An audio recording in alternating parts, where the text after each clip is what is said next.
Hello, everyone. Dr. Alex Vasquez here with the next installment in our program on human microbiome and dysbiosis in clinical disease. Today, we're going to focus on the sinus and respiratory tract. These are the notices and disclosures that you've seen previously, including the fact that I've served as a researcher and consultant lecturer for Biotics Research Corporation. Our goal here, of course, is to end up with a structured approach to addressing disorders of the human microbiome and especially dysbiosis-induced disease. You've seen this before. This is an older slide that I made many years ago, kind of showing an overview of the information, and you've seen the more recently updated version of the same, and I think that this helps us understand how all of these microbial molecules kind of segue into pathophysiology and then the clinical prototypes that we deal with in our clinical practices. This is my functional inflammology protocol, again showing how everything kind of flows together, and then separate from that, we have this diagram that kind of isolates each of the components so that we can perhaps better memorize these as the FIND-SEX acronym. FIND-SEX guides you through each of the major components, the 7 major components of the functional inflammology protocol. When we talk about dysbiosis, I define it as a relationship of non-acute, non-infectious host microorganism interaction that adversely affects the human host. Our clinical approach has 3 main components, and you've seen this before, and you should be able to basically fill in the blanks here by memory now that we've gone through that information several times. The focus of our program here, of course, is clinical action, so we want to make sure that we understand how to assess these patients, but more importantly, perhaps, is how do we treat them. We don't always have to do a microbiologic assessment before we implement a microbiologic intervention. If you look at many of the studies that I'm going to review with you today, a lot of these are empirically based studies where no microbiologic assessment was made. The way that the clinicians knew that these disorders had a microbiologic component was based on surveys of literature, and that's what I'm inviting you to consider here. So, for example, if we didn't appreciate that wealth of information, then we'd basically have to start from scratch with each patient. However, if we do appreciate that information, then we can basically take the ball and run with it on the first day. We don't have to do a lot of individual testing. We can look at the literature, appreciate what's out there, appreciate the most likely contributions in these patients, and then move forward. And then if we don't get the results that we want, we can always fall back on laboratory testing within about a month or two. So part of that concept actually came from my earlier study of hemochromatosis and iron overload. This was one of the first topics that I studied in detail, and this is where I generated some of my first publications. What I learned from studying iron overload and hemochromatosis that helped me shape my approach to my dysbiosis protocol is, number one, that phenotype is more important than genotype. So kind of right out of the gate, we might say early in my research and writing and developing protocols, which is about 20 years ago now, what I learned was that what's most important is that we appreciate the clinical phenotype and take action. Expensive laboratory testing delays treatments. Physicians' need for a gold standard impairs patients' access to effective and, at times, life-saving interventions. So, for example, in hemochromatosis and iron overload, the gold standard for diagnosis is liver biopsy. Well, for a lot of patients, they didn't want to do liver biopsy, and for that reason, they were blocked from accessing appropriate treatment. So, in other words, the doctor's need to have a firm diagnosis was blocking these patients from treatment. In fact, therapeutic trials can serve as diagnostic trials. Again, going back to look at the case of iron overload, for example, yes, liver biopsy had been considered for many years to be the gold standard, but a lot of information could also be gleaned from other ways, especially monitoring the patient's response to treatment. So, for example, when patients were phlebotomized, if they withstood that phlebotomy, then that was retrospective proof that these patients did in fact have iron overload. So based on my perspectives of having studied hemochromatosis, obviously I got a few publications out of that work. One of the things that I kind of generated early in my paradigm of treatment is that treatments should be implemented on day 1 without delay. And of course you see that permeate my work on dysbiosis as well. Now I have a lot of appreciation for lab testing. I've in fact written chapter 1 of my book. If you've seen some of my bigger books, you know that I have a lot of information on laboratory testing. When I'm working with new clients, usually the first thing I tell them is, send me all of your lab tests. I want to see what's going on. All of that's true. I love lab tests. I taught clinical laboratory medicine for 5 years at the doctorate, graduate, and postgraduate levels. However, I don't think any of us should get kind of hooked on lab tests to the extent that it blocks us from being effective clinicians. And I do see that uh, promoted, I see that advertised, and I'll explain why that is. With more and more experience and with more and more appreciation of the literature, for example, we are now aware that patients have multiple microbiome infections, especially when they have autoimmunity. So, what are we going to do with that information? Increasingly, what I notice is the paradox of testing for a handful of microbes when, in fact, our patients have thousands and tens of thousands of microbes. So, you know, we're calling ourselves, precise clinicians, and we're trying to practice precision medicine in a model where that's really impossible. For example, again, when we do lab tests, we're typically only going to get results on maybe 10 microbes out of thousands. And I'll try to provide you some perspective of when that's an appropriate approach and when it might not be as efficient as we might otherwise be with an empiric approach. So again, I love lab tests, but I don't hang my success on lab tests necessarily, in the sense that I don't do, hundreds or thousands of dollars worth of lab tests on day one. I typically treat patients on day one with an overall protocol, and then I always explain to them, anytime you want lab tests, we'll do lab tests. If you want lab tests right now, we'll do them. But I prefer to wait for about a month or two to see how they respond to the initial therapy. And the reason for that is I've seen so many patients be virtually cured of their disease, even when it's a microbe-induced disease like psoriasis, within about a month of treatment, that the lab tests often are completely unnecessary. Some lab tests, indeed, are completely worthless, including some lab tests in functional medicine. And also, some of the information and the data on lab tests gets kind of twisted in a way that I think is very inappropriate. So, for example, if you go to many conferences, you'll see that a lot of the speakers advocate lab tests. That's because they're sponsored by labs, or the entire organization and the entire conference is sponsored by laboratory companies. So, of course, the speakers are going to have a bias towards using labs. And, the fact is, we all appreciate structure, we all appreciate organization, and I think we all feel like we're more effective and more organized if we do some lab tests. But again, you're only going to do a lab test for maybe 10 different microbes, and your patient's walking into your office with tens of thousands of microbes. So I think we should appreciate that even our quest to be precise is not going to ultimately be entirely accurate, even though, of course, in selected cases, we can use that data. Let's look at this study from Toxins 2014. So this was just published about a year ago. Chronic illnesses associated with mold and mycotoxins. Is nasosinus fungal biofilm the culprit? So basically, in my opinion, what these authors were trying to do was create a picture that chronic fungal sinus infections were leading to systemic absorption of mycotoxins, and that was leading to their disease. In fact, if you look at one of their points here, number 5, urine mycotoxins in CRS patients, chronic rhinosinusitis patients, what they show, according to citation number 40, is that patients with chronic sinusitis have these mycotoxins in their blood, and they are detectable by urine assays. So they cite article number 40. I went and looked up the actual citation. Lieberman et al. Measurement of mycotoxins in patients with chronic rhinosinusitis. That was published in 2011. Well, when I actually looked at the original article, they made absolutely no mention whatsoever of urine assays for mycotoxins. This was a surgical assessment of mycotoxin levels in surgical samples, in surgical tissue samples. They never even looked at urine. In fact, the article doesn't even have the word urine in it.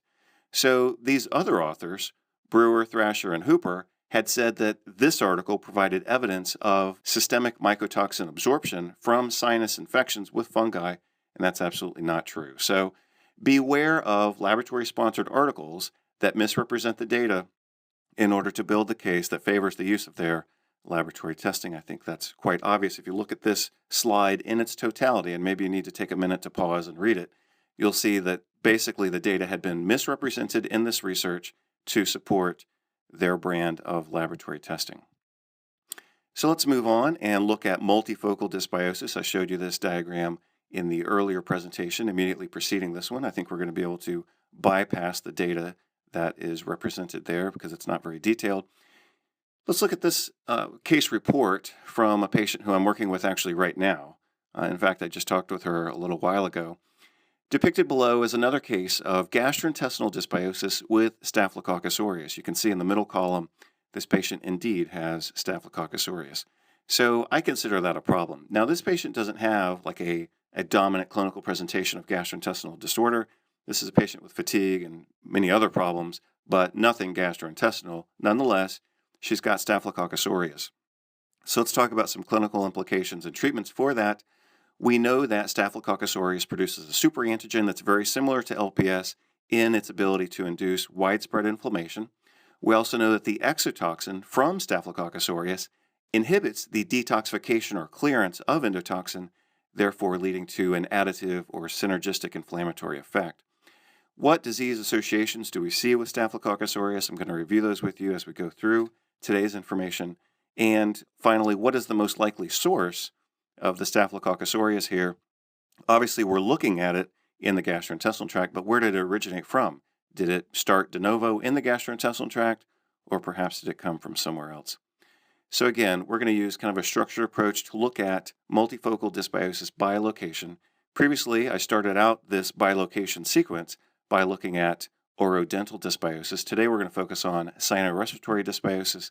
This will be followed by genitourinary, tissue and parenchymal, including blood, cutaneous, environmental, and then I'll conclude this subsection of the series with gastrointestinal and endomicrobial. So today's topics, we're going to focus on cynorespiratory, and I'm going to focus on looking at the overall terrain, some of the microbes. We'll talk about some disease associations, and then we'll talk about assessments and interventions. And we'll do the same with genitourinary, tissue and blood, cutaneous, environmental. Let's look at this diagram, which I showed you last time. This is what I'm calling here now dysbiosis paradigm shift number 1. Understanding dysbiosis as a relationship takes a lot of the pressure off of identifying and destroying individual microbes, which is, again, what I call the infectious disease approach, because that's what's done in infectious disease. Identify the microbe, determine its susceptibility and sensitivity, and then kill it. In dysbiosis, we have to take a different approach, or I'm inviting you to take a different approach here, because I think that the infectious disease approach here is just not going to work. So in this image, we see that dysbiosis causes mucosal irritation and inflammation. That increases absorption of these inflammagens, and that contributes back to the leakiness of these barriers as well as to systemic inflammation. And we see that that becomes its own kind of miniature vicious cycle. Local inflammation then favors ongoing dysbiosis, and so we see another vicious cycle there as well. So let's see if we can expand that model quite a bit on the following slide, and I'll show you some other ways of looking at this image in ways that actually help us to intervene clinically. So if we look at the same image, the same vicious cycle, let's look at what we can do with this information if we kind of break it down. So that's the advantage of using what I call a structured approach, is that we can break down these individual components and then determine how to take appropriate clinical action. So for example, these patients have dysbiosis, and that alone represents some type of immunosuppression. So we can intervene there with antibiotics, probiotics, immunorestoration. For the local inflammation that's promoting dysbiosis, we can also treat patients with an overall anti-inflammatory diet, anti-inflammatory supplements to begin to break that cycle. We don't have to simply target microbes. We can look at the whole system, and especially in this example, mucosal inflammation as a driver of ongoing dysbiosis. And then, of course, we can look at conditionally essential nutrients to promote mucosal repair as well as their overall anti-inflammatory effect. I think this applies very well to glutamine, zinc, vitamin A, vitamin D, folinic acid or methylfolate, CoQ10, and also protein in general. A lot of patients don't consume enough protein. When they don't consume enough protein, they are, of course, immune suppressed. So we can use dietary protein in general. We can be a little more specific, perhaps, and use whey protein isolate and also bovine colostrum, which provide benefits beyond their protein content. They also provide immune globulins, growth factors to support mucosal repair. So let's go through the doses of each one of these. Typically, I use glutamine about 6 to 10 grams 3 times per day is what I would typically use for an adult. So that's a total dose of between 18 and 30 grams per day. I think that's fine. Zinc, 25 to 50 milligrams per day. Of course, If patients take zinc for a long period of time, we want to counterbalance that with 2 to 4 milligrams per day of copper as well, because zinc ultimately can block copper absorption. When people become copper deficient, they are immune suppressed. In fact, that's one of the first signs of copper deficiency is a decline in the total neutrophil count. We can also use vitamin A. 25,000 to 50,000 international units per day I think is fine. Sometimes I load patients with 100,000 international units for the first week, but I don't always do that. But the maintenance dose is about 25,000 to 50,000 international units per day. Vitamin D, 4,000 to 10,000 international units per day for adults. Sometimes we give them a loading dose of about 50,000 international units on the first day, and then determine per serum response what their daily dose is going to be, whether it's 4,000 or 10,000. Again, that's for adults. We use lower doses, of course, for kids. Folinic acid and methylfolate, 2 milligrams up to 5 milligrams per day, I think is pretty reasonable. CoQ10, somewhere between 100 and 200 milligrams per day. And then whey and colostrum and protein.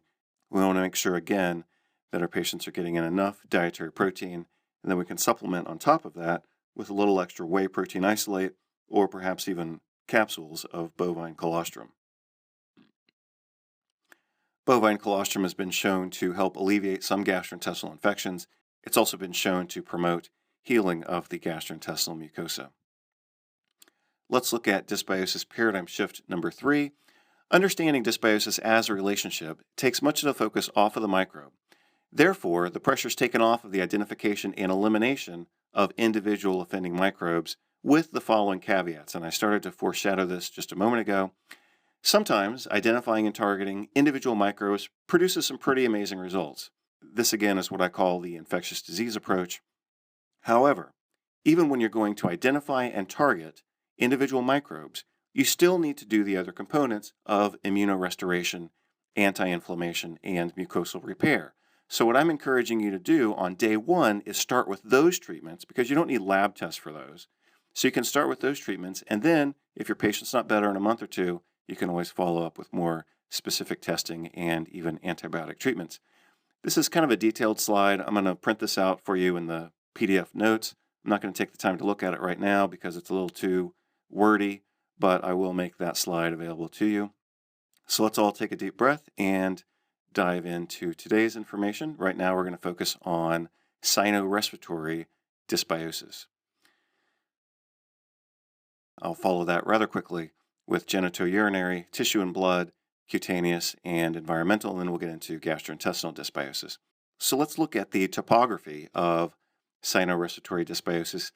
The entire respiratory tract is colonized, and disease associations are noted throughout. Some of those are actionable, and some of those I think are based on preliminary data that's not really ready for prime time. I'll show you that data as we go through this presentation. From my perspective of looking at all this information, the issues become looking at what's meaningful and also what's actionable, and that's what I'm going to focus on here. So what's meaningful and actionable that we can take action on with confidence to produce better outcomes, that's the focus.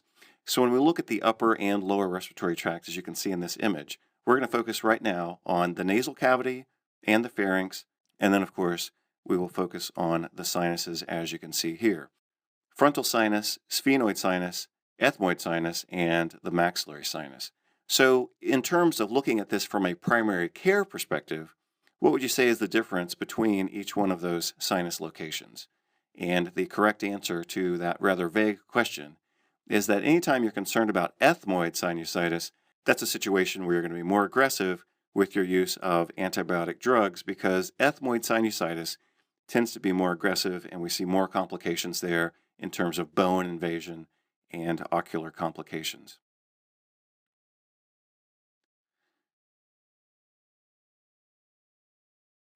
So the way that I've organized the material that we're going to review right now is to look at microbes and locations and then disease associations. So for example, when we look at the nares, that's the opening vestibule of the nose, what we see there mostly is Staphylococcus aureus. That's associated with all different types of surgical and open wound infections, also some inflammatory diseases such as lupus, psoriasis, eczema, and ANCA vasculitis, previously titled Wegener's granulomatosis. When we look at the sinuses, we see that this is typically a polymicrobial dysbiosis with gram-positive bacteria, gram-negative bacteria, and also fungi. Again, the associations there are ANCA vasculitis and of course, chronic rhinosinusitis, which I will give you quite a bit of detail on as we go through. In the pharynx, we see several different microbes, especially Streptococcus pyogenes. The disease associations are psoriasis, rheumatoid arthritis, and cognitive decline in general, but that's usually associated with a specific virus called the algal virus, and that information was just made public about a year ago. Also, in the trachea, bronchi, and lungs, we see some disease association with asthma and, of course, cystic fibrosis with Pseudomonas aeruginosa. I assume that most of you either aren't addressing the antibiotic management of cystic fibrosis, or if you are, then you already know that is its own field of specialization, so I'm not going to cover that here. But that's the classic association with cystic fibrosis, Pseudomonas aeruginosa, in addition to other microbes. Now let's look at that same information, but from a therapeutic standpoint. This is kind of a quick cheat sheet of what you can do at each location. So for example, in the nares, we're going to talk about using 5% povidone iodine. We can also use prescription mupirocin ointment within the nares, and of course we can always fall back on systemic antibiotics, especially Bactrim and cephalexin. In the sinuses, we're going to focus on using a saline rinse. Of course, we can always use antibiotics, including intranasal amphotericin B, which I'll give you some information on as we go through. And in the pharynx, what I'm going to recommend is that we use an iodine gargle. And again, we can always fall back on antibiotics there. In the trachea, we can use microbe-specific antibiotics. I assume that most of you probably are not managing trachea and lung infections, and if you are, then that's a whole different specialization within the field of primary care, and you have to manage that kind of on a patient and condition-specific basis. So here's how I'm going to structure today's information. This is the second take that I'm making on this information. I recorded this presentation once before, but I wasn't happy with the way it was organized. So rather painstakingly, I reorganized everything. And so this is the second recording. So I'm in the process now of providing you kind of an overview. We're going to talk about some primary care perspectives. We're going to look at some index diseases, again, ANCA vasculitis, eczema, autoimmunity, especially psoriasis and rheumatoid arthritis. And then I'm going to skip chronic rhinosinusitis. We're going to talk about that more towards the end. We're going to use that kind of as a model for disease treatment. And then we're going to look at sinorespiratory dysbiosis by location, focusing on the nares, the sinuses, the pharynx, the trachea, bronchi, and lungs. Unfortunately, the conversation on the trachea, bronchi, and lungs is going to be a little bit anticlimactic because you're going to see the data there really isn't actionable yet, but I'm still going to show you some things that you can do clinically. So when we look at sinorespiratory dysbiosis, we want to appreciate that it is strongly polymicrobial. Again, gram-positive bacteria, gram-negative bacteria, and fungi, and of course the occasional upper respiratory infection from a viral infection. We're not going to talk about that today because that's a true infection. Obviously, I have an antiviral protocol that I've published now for several years. But basically, what I want you to consider is that these patients have sinorespiratory overgrowth of microbes, and these are relatively benign microbes, and these patients are producing an exaggerated inflammatory response. And again, that helps us take our focus off of those microbes. Of course, we can do things to eliminate them, but we also need to treat the systemic hyperinflammatory response. The nares are commonly colonized with Staphylococcus aureus, and that seeds the skin and fingernails for perpetual cycles of colonization, increasing the risk for surgical infections and atopic dermatitis. Again, the main diseases I'm going to focus on in this presentation are atopic dermatitis, ANCA vasculitis, chronic rhinosinusitis, and also psoriasis and rheumatoid arthritis. The main problem that we see, for example, in chronic rhinosinusitis is excessive sensitivity or intolerance toward those benign microbes. And so again, we have to address the patient's hyperinflammation. You're going to see the new data that has just come out in the last couple of years showing that these patients have a slight overgrowth of microbes, and the real culprit in chronic sinusitis isn't the microbes, it's the exaggerated inflammatory response. You can always perform cultures. You can do blood tests for certain antibodies and certain antigens. I'll show you a few examples of that. But again, if you look at most of the data, the treatment is mostly empiric. So what can we do to treat these patients? We have some antimicrobial interventions we can use, and that does not mean relying specifically or solely on antibiotic drugs. I'm going to show you some over-the-counter antimicrobial treatments that you can use, very, very effective, In fact, some of them are more effective than antibiotic drugs. Saline lavage, for example, of the nares and the sinuses is actually one of the most effective treatments. I think that if you look at the risk-benefit ratio, it's actually superior to antibiotic therapy for these patients with chronic rhinosinusitis. And of course, we can always use immunonutrition. Vitamin A and vitamin D have two things in common, and that is that they both support immune defense and they both support immune tolerance. So, for example, the classic treatment of cod liver oil has anti-inflammatory omega-3 fatty acids and vitamin A and vitamin D. I'll show you the benefits of those treatments as we go through today's information. So looking at things from a primary care perspective, one of the first things we want to do is distinguish between dysbiosis, infection, and then, of course, serious infection.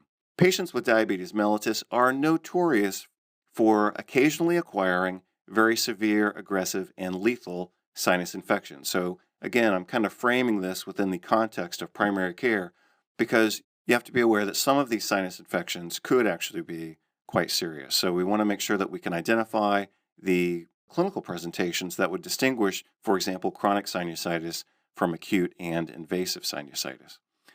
Hopefully at some point in your studies, you look at a good primary care textbook. I think the Merck manual is pretty good. It's got a really nice overview, some really great clinical pearls, and because the document has been around for so long, it has a lot of great historic context and forgotten treatments. For example, everybody's talking about fecal transplants these days, but those have been published in the Merck manual for decades. So fecal transplants are certainly not a new treatment, even in Western medicine. Even though they've only now become popular, they've been published in the Merck manual, again, for decades. Current Medical Diagnosis and Treatment, I think, is a very good book. I also use 5-Minute Clinical Consult, and the St. Francis Guide series, the Clinical Clerkship in Inpatient Medicine, for example, is a really nice series as well. And that same author co-authored Current Essentials of Medicine, which is another nice handbook that you can use. Again, we want to be very aware that sometimes these sinus infections can become quite dangerous. Here's an article I'm just